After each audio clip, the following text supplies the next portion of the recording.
Hari ini saya berdua akan sharing tentang kebenaran firman Tuhan, tentang kebaikan Tuhan. Apa yang kami dapat bahwa kami akan menyampaikan tentang move on, bagaimana kita harus bergerak, harus berjalan terus maju dalam situasi dan kondisi apapun juga. Kita sudah masuk dalam bulan Desember dan saya percaya bahwa Bapak Ibu Saudara punya cerita masing-masing. Dari awal tahun sampai menjelang akhir tahun ini, dan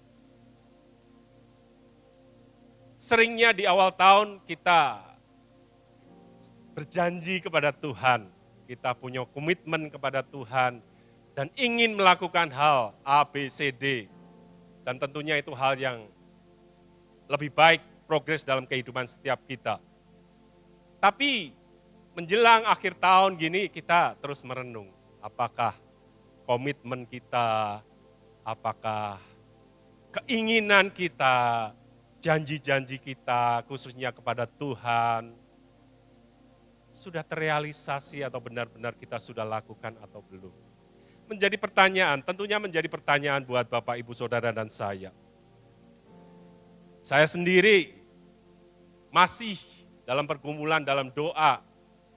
Seringkali rumah saya kan atas lantai 2 bisa melihat gunung dan itu Gunung Sumbing. Dan saat pagi kelihatan gunung, saya selalu memperkatakan Mazmur 121. Aku melayangkan mataku ke gunung-gunung, dari manakah akan datang pertolonganku? Pertolonganku ialah dari Tuhan yang menjadikan langit dan bumi dan seterusnya dan seterusnya. Apakah apa yang saya katakan itu Tuhan sudah menjawab? Belum terjadi sampai sekarang. Dan saya akan tetap berdoa, saya tetap percaya, dan saya akan tetap memperkatakan kebenaran firman Tuhan. Karena satu hari pasti Tuhan menjawab akan doa saya. Itu keyakinan saya. Jadi Bapak Ibu Saudara yang kasih Tuhan, Tuhan seringkali memberkati anak-anaknya, bahkan memberkati semua orang dengan caranya sendiri. Beberapa waktu dan masih sampai hari ini hangat di medsos, bagaimana seseorang yang mendapat hinaan akhirnya mendapat berkah dari Tuhan. Tahu saudara, yang jualan es teh, Tuhan sanggup memberkati orang secara tiba-tiba, suddenly. Dan kita percaya Tuhan kita bisa melakukan juga buat setiap kita. Amin. Terlalu banyak cara Tuhan untuk memberkati kita. Tidak harus jualan es teh, tapi dengan caranya sendiri. Bagian kita hanya berdoa, bagian kita hanya percaya kepada Tuhan. Dan Tuhan akan melakukan bagiannya yang terlalu sangat ajaib dalam hidup kita. Kita mendengar prediksi, kita mendengar orang-orang berkata, semua yang tidak baik, semua yang buruk tahun 2025. Tapi saat kita percaya kepada Tuhan, ada Goshen dalam hidup kita. Orang percaya selalu ada perbedaan. Amin. Tidak tahu bagaimana caranya. Kita sama-sama mengalami kesulitan mungkin. Tapi ada cara Tuhan untuk membuat perbedaan. Karena firman Tuhan katakan, aku akan membuat perbedaan antara orang yang beribadah kepada Tuhan dan yang tidak beribadah kepada Tuhan. Dan mari kita sama-sama yakini Goshen terjadi dalam kehidupan setiap kita untuk kita masuk tahun 2025. Bapak Ibu dan kasih Tuhan, kami berdoa dan kami sepakat dan nanti kami akan sharing. Pertama nanti saya akan sampaikan dan nanti Bu Han akan menambahi bagian yang lain. Kita mendapat judul move on. Kata move on seringkali dipakai orang untuk orang yang putus cintanya, tidak bisa move on. Seringkali kata move on dipakai orang karena mengalami kejadian yang sangat berat, ditinggal orang yang dicintai dan sulit untuk move on katanya. Tapi malam ini kita akan sama-sama belajar bagaimana move on di dalam Tuhan. Bagaimana kita berjalan terus, karena arti move on, berjalan terus.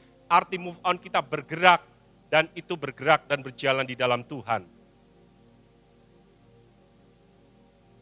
2-3 hari yang lalu kami bertemu dengan seorang hamba Tuhan, dan beliau melayani Tuhan, tapi beliau dulunya kerja di satu ikatan dinas dan sudah pensiun, dan tetap melayani Tuhan. Dan apa yang beliau sampaikan, sepasang suami istri itu sungguh sangat memberkati kami. Karena apa? Mereka tidak pernah menyangka dengan campur tangan Tuhan dalam hidupnya. 2 tahun sebelum ikatan dinasnya selesai, sebelum pensiun, dia belum memiliki rumah sama sekali. Bahkan terpikir pun enggak. Tapi dia tetap setia melayani, dia selain bekerja, dia hamba Tuhan juga. Dan cara Tuhan itu, sekali lagi, buat orang yang terus mau melayani Tuhan, move on, bergerak dalam pekerjaannya, dalam melayani Tuhan, dalam bidangnya untuk melayani pekerjaan Tuhan, Tuhan tidak pernah meninggalkan. 2 tahun dia mendapat dengan cara Tuhan, yang dia katakan, ini semua anugerah Tuhan, ini semua anugerah Tuhan. Dia hanya menginginkan sebuah rumah yang tidak sebesar yang dia dapatkan, yang Tuhan berikan buat dia. Dia hanya menginginkan sekian ratus meter kecil, tapi dia mendapatkan jauh dari apa yang dia harapkan. Tuhan memberikan lebih. Itu buktinya bahwa orang yang terus bergerak, dan dia mengatakan demikian, bahwa saya membuka tempat saya untuk pekerjaan Tuhan. Dan beliau mengatakan bahwa sekarang ada persekutuan doa yang di rumah dia. Dia membuka diri. 2 minggu sekali ada gereja yang tidak ada tempat dan beribadah di tempat dia. Jadi artinya dia terus sampai pada masanya sekarang, walaupun selesai dalam pekerjaannya, dia tidak pernah selesai dan terus bergerak dan terus dia berjalan untuk melayani Tuhan dalam bidangnya. Demikian juga dengan kita semua Bapak Ibu Saudara, dalam keberadaan kita masing-masing, dalam bagian kita masing-masing. Kita lihat dasar firman Tuhan, Kisah Rasul 17 ayat yang ke-28. Sebab di dalam Dia kita hidup, kita bergerak, kita ada seperti yang telah dikatakan oleh pujangga-pujanggamu. Sebab kita ini dari keturunan Allah juga. Kalimat yang penting adalah yang awal, sebab di dalam Dia kita hidup, kita bergerak, kita ada. Dalam terjemahan dalam The Passion Translation, saya bacakan buat kita semua. Lebih jelas dan dikatakan demikian. Kisah Rasul 17 ayat ke-28 terjemahan dari The Passion Translation. Melalui Dia, jadi melalui Tuhan, kita hidup dan berfungsi serta mempunyai identitas kita. Seperti yang dikatakan para penyairmu, silsilah kami berasal darinya. Jadi dikatakan yang pertama adalah di dalam Tuhan kita hidup. Pengakuan Rasul Petrus mengatakan kalau aku hidup itu adalah hidup untuk Kristus. Kalau mati adalah keberuntungan. Jadi pengakuan yang bisa kita pelajari bagaimana hidup kita adalah dari Tuhan. Hidup kita itu oleh Tuhan, semua dalam hidup kita oleh Tuhan. Dan dalam kehidupan kita, semuanya adalah bagi kemuliaan nama Tuhan. Yang kedua dikatakan bagaimana kita berfungsi. Bapak, Ibu, Saudara ada di tempat masing-masing. Dalam pelayanan mungkin, Bapak Ibu Saudara mungkin dalam keluarga, dalam pekerjaan, dalam tempatnya masing-masing. Mungkin menjadi seorang hamba Tuhan. Bagaimana melakukan fungsinya dengan baik, dengan benar.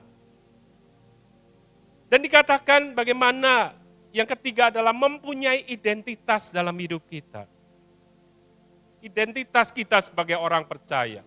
Calling kita, panggilan kita sebagai orang percaya adalah menjadi berkat bagi orang lain.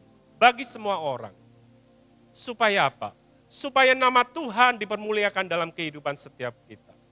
Bukankah dikatakan dalam kebenaran firman Tuhan, hendaklah engkau menjadi sama seperti Bapamu yang di surga. Hendaklah engkau menjadi sama dengan penciptamu. Karena apa? Karena engkau diciptakan serupa dan segambar dengan Bapa di surga. Itu firman Tuhan. Kalau keberadaan kita, Bapak Ibu Saudara, jauh dari gambarnya semula, menjadi tanda tanya buat kita. Sudahkah hidup kita menjadi berkat bagi orang lain? Sudahkah nama Tuhan dipermuliakan dalam hidup kita? Move on. Dalam pengikutan kita kepada Tuhan. Di dalamnya mengandung arti tentang kesetiaan. Bagaimana cerita di Alkitab. Dalam perjanjian lama, kisah tentang Yosua. Seorang yang dipakai akhirnya menjadi pemimpin bangsa Israel. Tapi pada awalnya, dia hanya menjadi abdi Musa. Akhirnya menjadi panglima perangnya Musa. Akhirnya dengan kesetiaan dan kompetensinya, kemampuan yang Tuhan lihat, dia menjadi pengganti Musa. Kesetiaannya mengikut Tuhan, terus berjalan mengikuti Tuhan, terus bergerak mengikuti Tuhan. Mendapat reward pada akhirnya. Dikatakan dalam kebenaran firman Tuhan, bahwa selama pemerintahan Musa, itu bangsa Israel selalu menyembah kepada Allah. Dan satu kata yang ditulis juga dalam kebenaran firman Tuhan, saat dia menantang bangsa Israel, tentukanlah pilihanmu. Bahasa sederhananya seperti, tentukanlah pilihanmu, engkau akan menyembah tetap kepada Tuhan, atau engkau akan menyembah kepada Allah-Allah yang lain. Tetapi ini yang dikatakan oleh Yosua, aku dan seluruh keluargaku akan tetap menyembah atau beribadah kepada Tuhan. Jadi Bapak Ibu Saudara dikasih Tuhan, move on, bergerak dalam Tuhan itu ada di dalam arti yaitu kesetiaan. Mengikuti Tuhan, mengiring Tuhan. Mengikuti Tuhan tidak hanya berbicara tentang berkat kehidupan.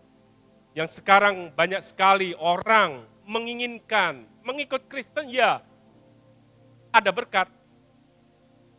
Seringkali seperti itu.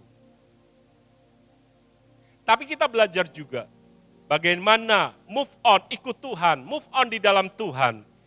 Di dalamnya ada arti tentang iman. Karena apa? Tidak selamanya kita mengikut Tuhan, semua jalan menjadi mulus di hadapan kita. Bukankah ada bagian firman Tuhan, kau akan melewati lembah kekelaman, tapi gadamu dan tongkatmu itu. Bukankah dikatakan berarti kita bisa melewati lembah kekelaman. Sesuatu yang tidak enak, sesuatu yang tidak kita harapkan. Mungkin di awal-awal tahun, di pertengahan tahun 2024. Kok Tuhan sepertinya tidak menjawab doa saya. Kok sepertinya Tuhan menjauh, bahkan masalahnya mungkin jadi lebih gede. Tapi percayai bahwa Tuhan menginginkan kita untuk tetap mengikut Tuhan. Contoh dalam bagian firman Tuhan tentang seorang bernama Ayub. Bagaimana Tuhan menghabisi kehidupan Ayub. Bagaimana sahabat-sahabatnya membuli dia.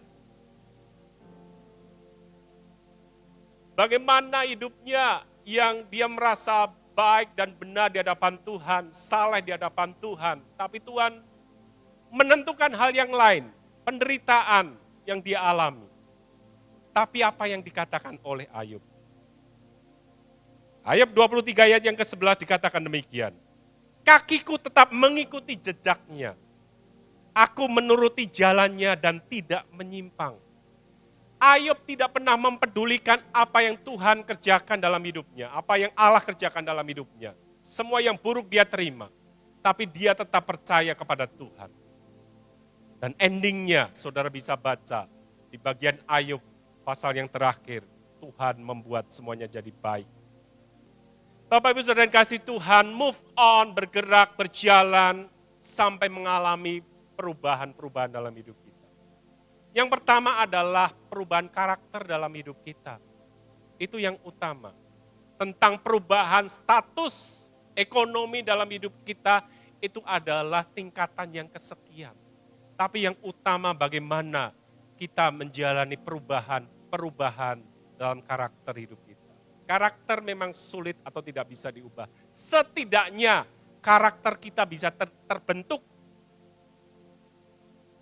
seperti karakter Kristus.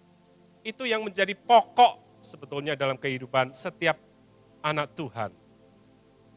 Move on, bergerak, berubah, berpindah dari follower menjadi disciple, dari pengikut menjadi murid. Beberapa kali kita mendengar bagaimana pengajaran tentang murid Tuhan. Firman Tuhan katakan, jadikanlah semua bangsa muridku. Firman Tuhan katakan, belajarlah kepadaku bagaimana kita seharusnya menjadi seorang murid untuk mengikuti Tuhan. Yohanes 6 ayat 25 sampai yang ke-26. Yohanes 6, 25-26, firman Tuhan katakan demikian. Ketika orang banyak menemukan Yesus di seberang laut itu, mereka berkata kepadanya, Rabi, bila mana engkau tiba di sini? Ayat yang ke-26, poin yang kita baca, dan ini penting. Yesus menjawab mereka, aku berkata kepadamu, sesungguhnya kamu mencari aku bukan karena kamu telah melihat tanda-tanda, melainkan karena kamu telah makan roti itu dan kamu kenyang. Ini bukan tentang murid, ini bukan ciri seorang murid. Murid Tuhan adalah pengikut Tuhan, mengikuti bagaimana kehidupan Tuhan, bagaimana mencontoh, meneladani Tuhan. Bukan mengikut Tuhan karena sudah kenyang dengan roti. Kita diajarkan untuk mulai berubah, bukan hanya mengenal Tuhan. Katakan, hanya melihat tanda-tanda, hanya mau mengingini berkat Tuhan. Tapi mari kita sama-sama belajar dalam anugerahnya, berubah untuk mengikut Tuhan sebagai seorang murid.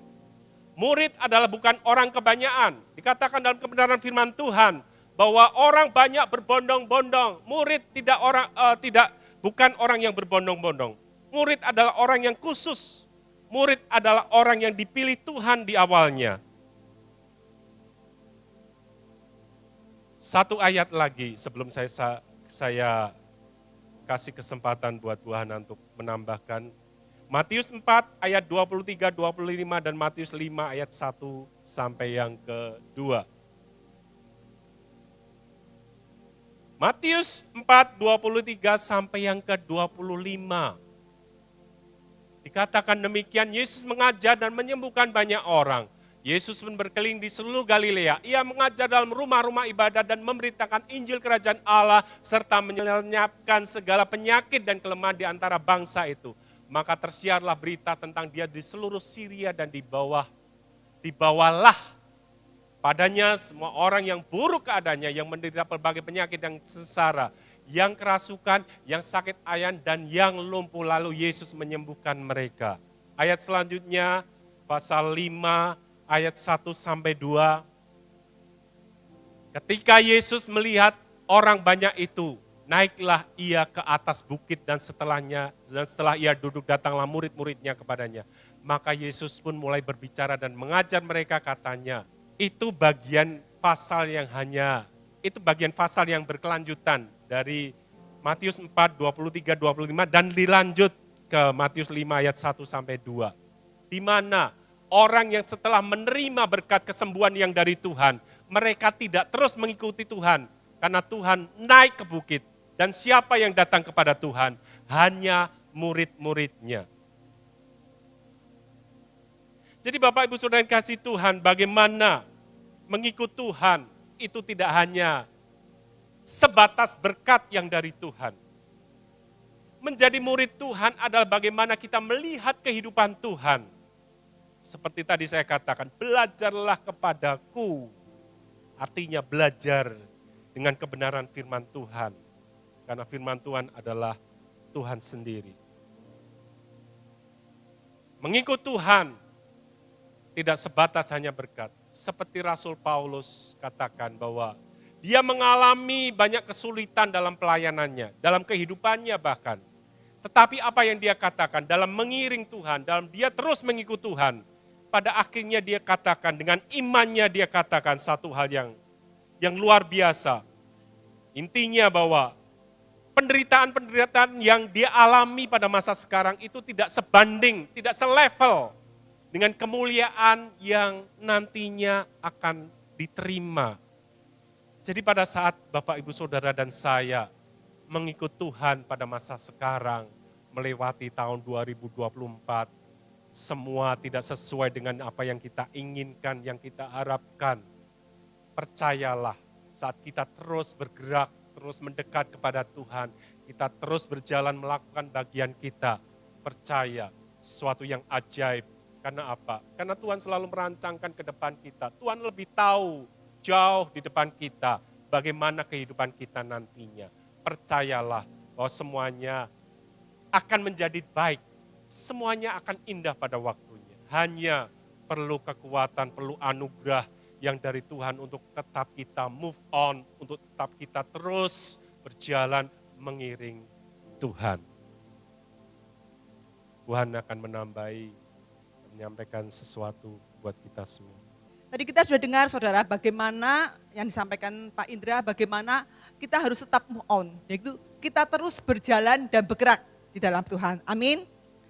Beberapa waktu yang lalu saya sangat diberkati oleh ilustrasi yang disampaikan seorang hamba Tuhan. Itu tentang 2 ekor ikan saudara. Mungkin saudara sudah pernah mendengar. Yaitu begini, ada 2 ekor ikan yang sangat berbeda karakternya satu sama lain. Ya, yaitu satu ikan salmon, yang satu ikan tuna. Ikan salmon, dia akan bergerak kalau ada hiu yang mengejar. Jadi selama dia tidak ada hiu, saudara, dia hanya bergerombol dan tidak melakukan apa-apa. Tapi begitu ada hiu, dia akan, karena ada yang menekan, ada yang menakut-nakuti gitu istilahnya ya. Dia akan bergerak atau dia akan berenang. Beda dengan ikan tuna, saudara. Ikan tuna itu dia tidak akan bergerak atau ikan tuna itu tidak bergerak, maka dia akan mati, ya. Karena ikan tuna ini bernafas dengan bergerak atau dia tidak bisa hidup tanpa berenang. Ya, ini sangat bagus dan sangat memberkati saya. Jadi aplikasinya dalam hidup kita itu bagaimana, saudara? Jangan sampai kita bergerak. Tadi kan sudah beberapa kali disampaikan tentang bagaimana kita bergerak, berjalan terus. Kalau ada tekanan, ada masalah, ya, ada situasi yang tertentu atau yang terlebih lagi karena disuruh oleh orang, maka kita bergerak dalam apa? Ya, di pelayanan mungkin, saudara melakukan sesuatu yang seperti apa yang Tuhan mau. Karena ada yang mengejar, maka saudara bergerak seperti itu ya. Jangan sampai terjadi seperti itu. Tapi Tuhan mau supaya saat ini kita harus banyak bergerak ya, tanpa disuruh. Ada satu kejadian lucu saudara, ketika saya share di Komsel tentang bagaimana ikan salmon dan ikan tuna dan ada ikan hiu. Tapi ternyata yang menarik bagi mereka ikan hiunya, bukan salmon atau tuna. Ya. Kemudian mereka bicaranya apa? Berarti ikan hiunya itu Tuhannya katanya. Maksudnya yang selalu menekan atau mendorong-dorong untuk maju, ayo ke gereja, ayo pelayanan gitu ya. Bukan seperti itu saudara. Jangan sampai juga kita seperti itu ya. Kalau ada ikan hiu, ada tekanan, baru kita lari, baru kita semangat buat Tuhan. Tapi kalau tidak ada apa-apa, kita meletre gitu ya. Kita lemes, bukan wayahe ya, Emi ya. Saat ini udu wayahe ya, bukan wayahnya, bukan saatnya ya. Untuk kita lemes-lemes, tapi saatnya kita bergerak menjadi apa? Menjadi murid-murid Tuhan. Tadi kan sudah katakan bahwa kita harus menjadi murid Tuhan. Murid Tuhan itu apa saudara? Murid itu niru gurunya, betul? Kita kan murid Tuhan Yesus ya. Kita harus niru guru kita. Guru kita itu siapa? Tuhan Yesus. Tuhan Yesus adalah apa? Selalu bergerak, bukan? Ketika Tuhan ada di dunia ini, dia selalu bergerak dari kota ke kota, dari rumah ke rumah, melakukan apa yang Bapak mau. Demikian juga kita, mari kita belajar melakukan seperti guru kita. Hidup kita harus menjadi penggerak.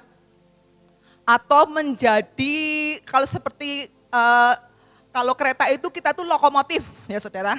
Lokomotif itu membawa siapa? Membawa gerbong yang di belakang untuk bergerak, untuk menuju ke suatu tempat. Kita bukan menjadi gerbong yang cuma ikut-ikut, tapi mari kita menjadi seperti lokomotif yang menggerakkan orang-orang sekitar kita untuk terus berjalan, bergerak bersama dengan Tuhan. Ada satu ayat yang bisa kita pelajari, saya akan baca di dalam 2 Tawarik 24 ayat yang kedua. Ini adalah kisah tentang Yoas ya. Yoas, bagaimana Raja Yoas melakukan apa yang Tuhan mau. 2 Tawarik 24 ayat 2 dikatakan, Yoas melakukan apa yang benar di mata Tuhan selama, apa saudara? Selama hidup Imam Yoyada. Jadi Raja Yoas ini melakukan apa yang berkenan di hadapan Tuhan, melakukan apa yang benar di hadapan Tuhan. Tapi selama apa? Selama hidup Imam Yoyada. Tapi begitu imam itu mati, apa yang dilakukan Yoas? Kita baca di ayat 17 dan ayat yang ke-18. Sesudah Yoyada mati, sesudah imamnya mati, pemimpin-pemimpin Yehuda datang menyembah kepada raja. Sejak itu raja mendengarkan mereka. Mereka meninggalkan rumah Tuhan Allah nenek moyang mereka, lalu beribadah kepada tiang-tiang berhala dan patung-patung berhala. Oleh karena kesalahan itu, Yehuda dan Yerusalem ditimpa murka. Jadi Raja Yoas ini dia hanya takut akan Tuhan selama ada yang, ya tadi itu, ada yang menekan, ada yang mengawasi, dia takut akan Tuhan. Begitu imamnya mati, dia kembali menyembah kepada berhala. Ini adalah contoh yang tidak baik ya saudara. Jangan sampai kita seperti itu. Tapi mari kita terus bergerak, move on. Ya, tadi banyak disampaikan, apapun yang terjadi, bukan karena ditekan, bukan karena situasi, tapi karena pengertian kita kepada Tuhan, bahwa kita tuh murid-murid Tuhan yang harus meniru guru kita, yaitu Tuhan Yesus Kristus. Amin saudara? Oke, hidup kita juga harus memancarkan kemuliaan Tuhan. Bergerak itu juga kita memancarkan kemuliaan Tuhan, memancarkan glory bagi orang-orang sekitar kita. Ya saudara, saya mau saksi ya saudara. Yang pertama ada gini, hari-hari ini atau boleh dibilang bukan hari-hari, bulan-bulan ini boleh dibilang sekitar 7 atau 8 bulan, kami berusaha untuk mulai pola hidup sehat.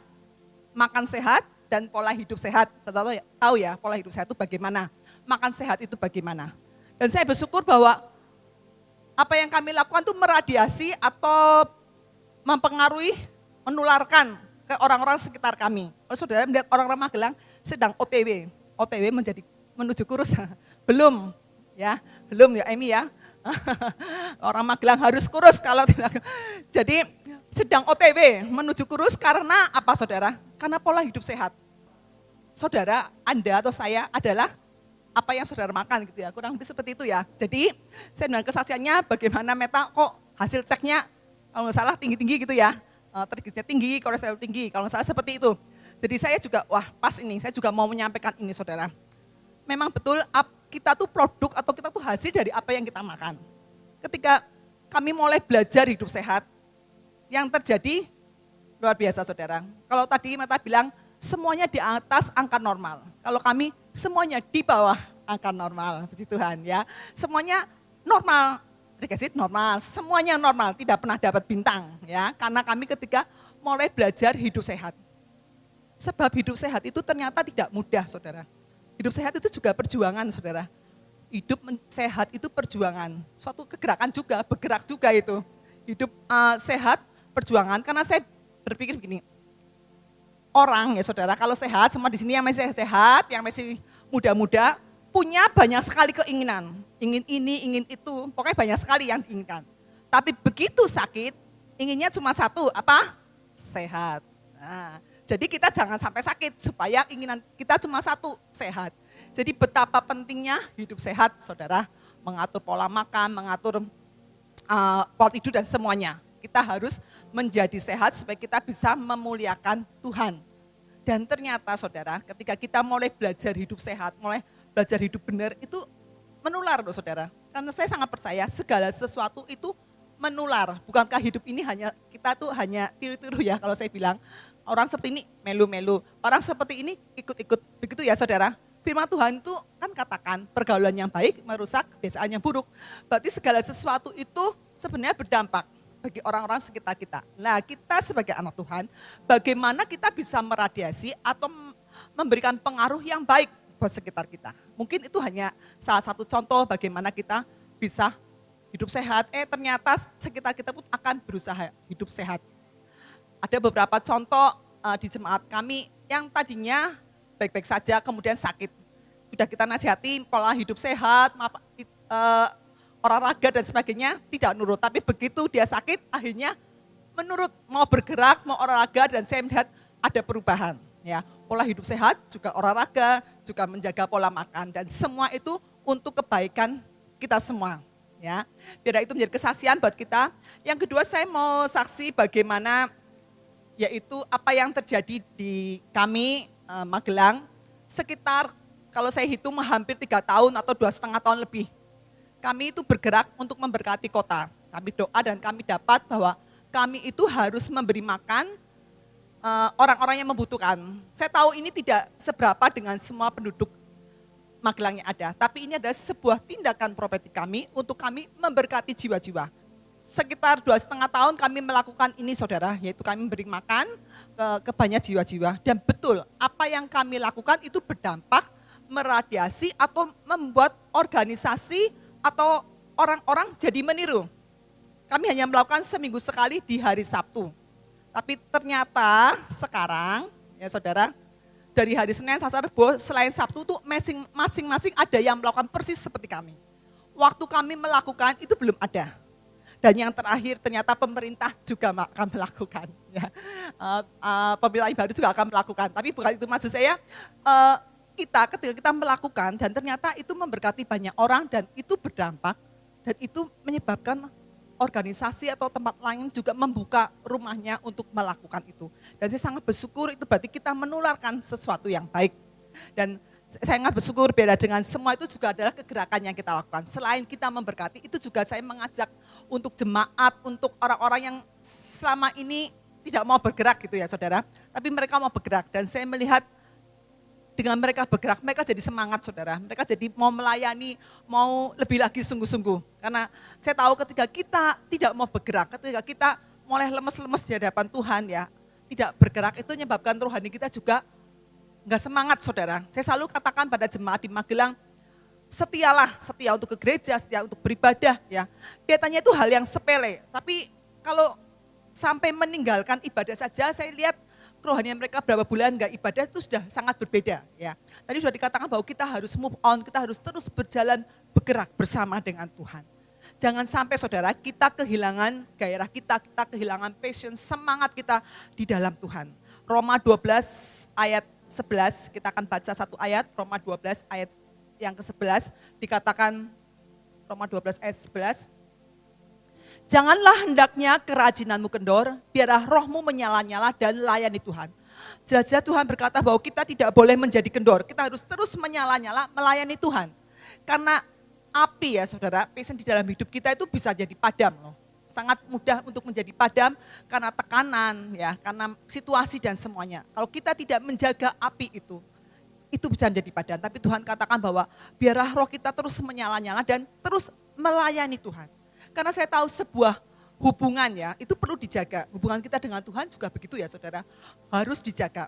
Kita mungkin saudara punya hubungan dengan komunitas saudara, dengan teman-teman saudara. Misalnya saudara tadinya tidak berasal dari kota Temanggung, dari kota lain.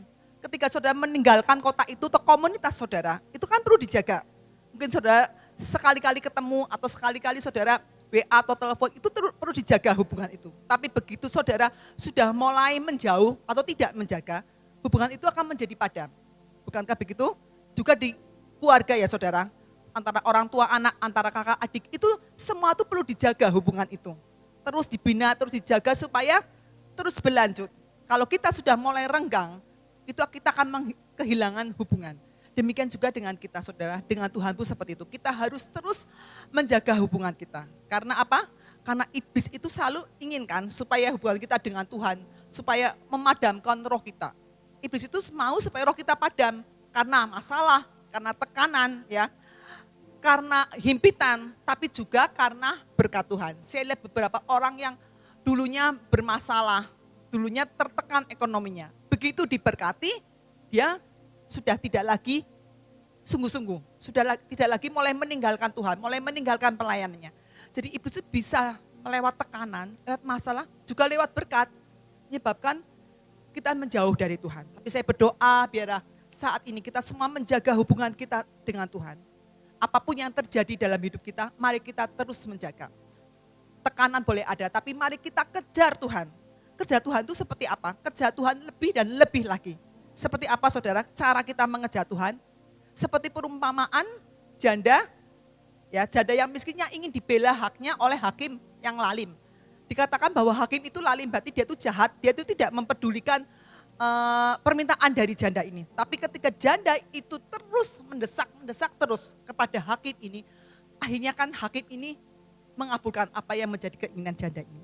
Demikian kita di hadapan Tuhan, mari kita desak Tuhan. Supaya kita terus menerima apa yang Tuhan mau dalam hidup kita. Mari kita terus jaga api kita di dalam Tuhan. Jangan sampai kita menjadi apa saudara? Menjadi ikan salmon atau tuna? Lupa ya saudara.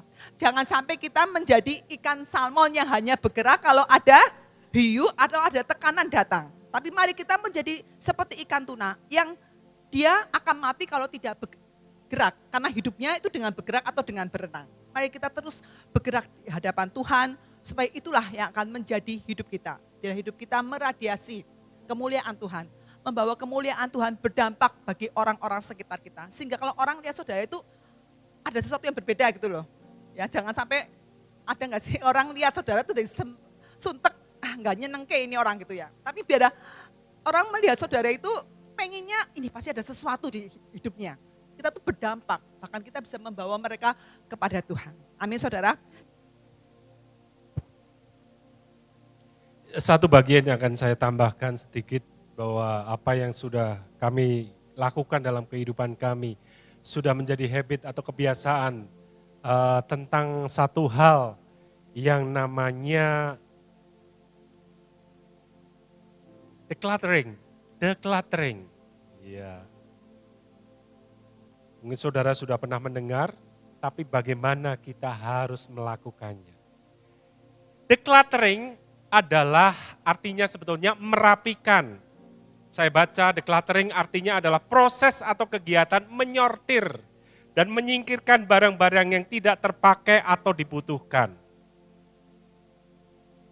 Berbeda dengan yang namanya beres-beres. Seringkali kita beres-beres barang di rumah itu beda. Decluttering mengajak kita untuk fokus kepada fungsi dan nilai barang yang kita miliki.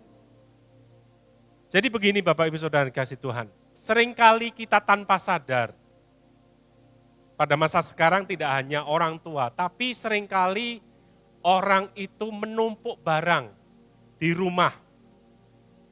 Sesuatu yang kelihatannya menurut dia berguna dan ditumpuk-tumpuk dan menjadi satu kebiasaan bahwa dia akan menjadi orang yang takut dengan kehilangan barang itu.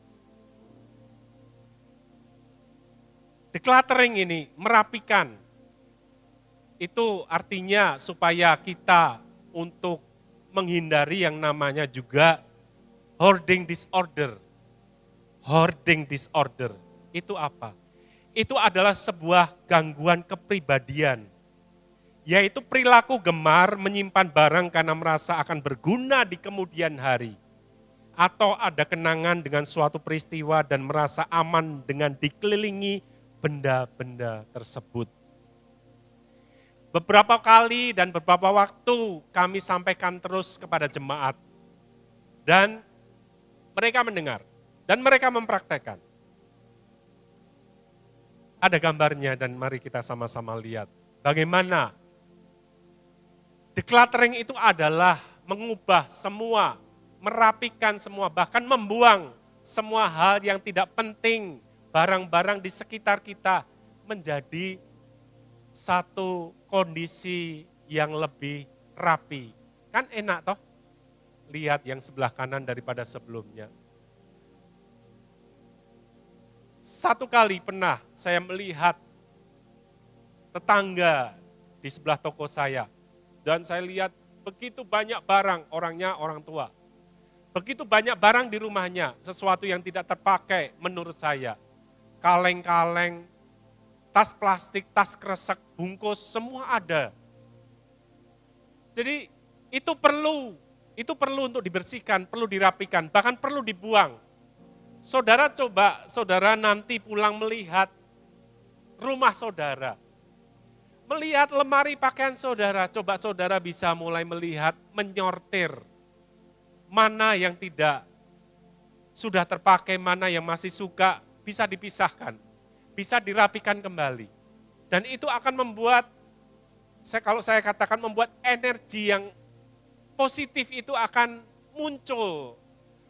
Jiwa kita itu akan melihat menjadi senang dengan semua yang rapi. Daripada kita melihat semua yang tidak rapi di sebelah kiri.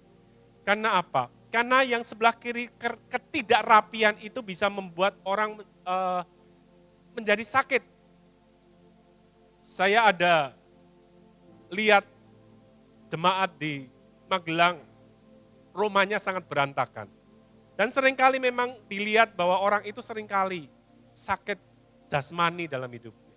Salah satunya karena apa? Karena kotor, karena tidak rapi di dalam rumahnya.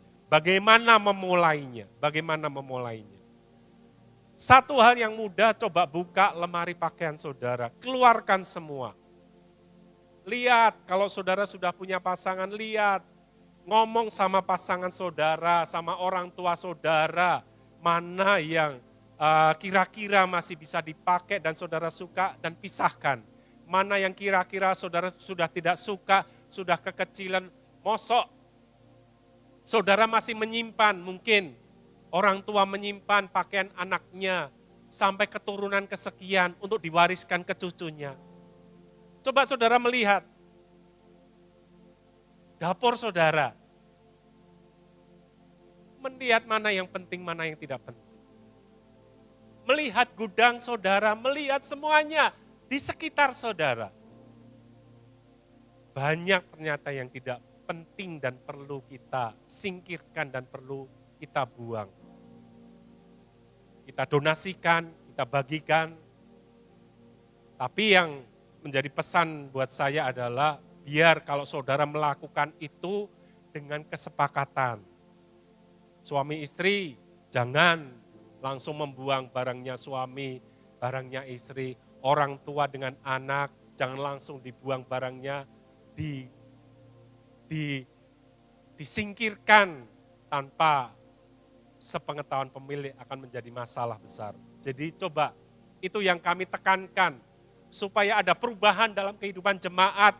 Setidaknya menjadi rapi ruangannya, menjadi baik untuk dilihat, menjadi sehat hidupnya, ada energi yang positif yang memengaruhi jiwanya. Coba saudara melihat, beberapa kali saya melihat di belakang, coba bisa merapikan, itu akan jauh-jauh lebih bagus. Apa yang bisa kita pelajari dari decluttering? Dalam kehidupan kita begitu juga. Seharusnya setiap hari kita bersih-bersih sampah dalam hidup kita. Sampah dalam arti sampah emosi dalam hidup kita. Apalagi kita menjelang lewat tahun, alangkah baiknya untuk kita bersih-bersih dalam hidup kita. Mulai memilah kebiasaan karakter yang masih ada, yang tidak membuat progres, membuat kebaikan dalam hidup kita. Mulai kita singkirkan, mulai kita menyadari dan kita buang jauh dalam hidup kita. Supaya apa? Supaya kita punya fondasi yang kuat untuk masuk di tahun 2025. Jadi Bapak Ibu Saudara kasih Tuhan, saya berdoa malam ini buat kita. Mengubah kebiasaan atau habit itu tidak mudah. Tapi mari mulailah dari hal yang kecil. Karena itu akan mendatangkan kebaikan. Setiap hari kita mulai untuk mengubahkan, bergerak, berubah, move on. Untuk sesuatu yang lebih baik. Mulai dari yang kecil, dari yang kecil. Konsisten setiap hari. Nantinya kita akan melihat sesuatu yang baik pada ujungnya. Jadi mari kita tetap terus bergerak di dalam Tuhan. Kita setia, kita punya iman kepada Tuhan. Apapun yang sedang kita alami, kita hadapi. Tetap percaya, tetap berdoa kepada Tuhan. Bahwa Tuhan akan membuat semuanya indah pada waktunya. Bagian kita, sekali lagi, hanya percaya dan berdoa kepada Tuhan.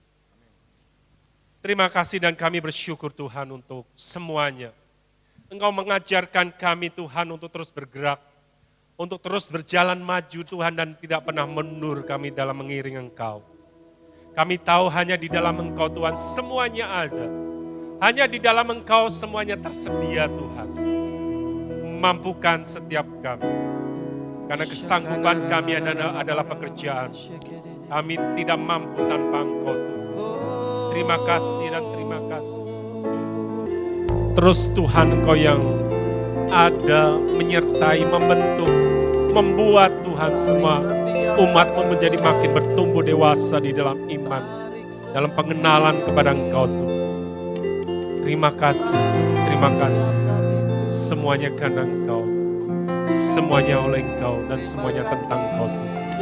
Kami mengucap syukur, kami berdoa dalam nama Tuhan Yesus. Amin.